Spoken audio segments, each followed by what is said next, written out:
To provide you with an example of a large employer. Okay. So here's a large business. Here we have Brian. He has 50,000 full-time employees. He's in the service industry. He's in Ottawa. Okay.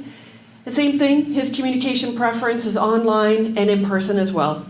You can see from the chart there, might be a little bit difficult for the folks that are in the back there, but from 2017, he's had a steady incline with injuries and illnesses at his workplace. So his premium rates are probably going up. Okay? His predictability is 45%, and he pays $3.5 million in premiums. Thomas again decides, I got to select a provider to work with. So he selects a provider that services the Ottawa area, works in the service industry, and also works with large businesses.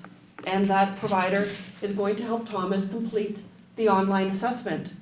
When he does the online assessment, he's got 4 things that he's been recommended at level 3 because he's been working on health and safety for a little while.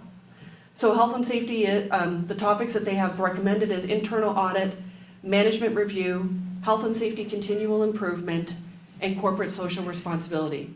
Thomas decides that he's going to do 3. Okay?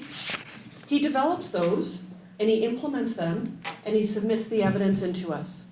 Okay? I'm not going to read all of this information to you, but basically the idea is for those 3 topics, he is submitting evidence into us that demonstrates that he's developed and implemented, and it's living and breathing at their workplace.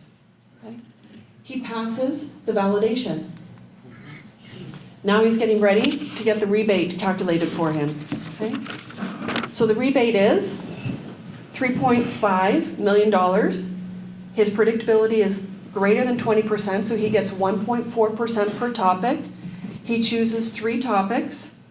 Therefore, his premium is going to be $150,000.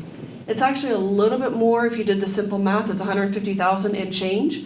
But remember, the cap per topic is $50,000. Okay? But when Brian knows this before he signs up for the program, he knows that this is what the cost, he's going to have a cost to join the program, he's going to have his time and money, and that he's going to have to invest into it, and at the end of it, he's going to get $150,000 back in premiums. Okay? He's also going to get some public recognition as well. So improved brand recognition, increased supply chain advantages, and having a sustainable competitive advantage. He's going to utilize those digital badges and those certificates at his workplace. Okay? And the bigger picture for Thomas is, you can see, and as we know this as well, Ron mentioned this during his presentation, businesses that invest in health and safety, and especially those that are registered into a program and that do have the support and networks around them, over the course of the years, their injury rates do decline. So the same thing is happening here with Thomas's business. You can see from 2019, when he signed up for the program, his injury and illness rates are decreasing. So for the rate framework, because his injury and illnesses are decreasing, he's got greater predictability, his premium rates are going to go down. And over the course of a couple of years, his premium rates under rate framework have decreased by $429,000. But he's also getting a rebate by being part of the Health and Safety Excellence Program.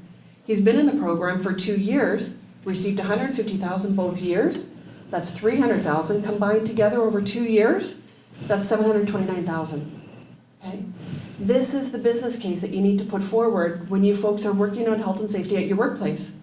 Right? There's only so much money to go around, and you have to put that case together so that you can justify this is why it's worthwhile to do it at our workplace.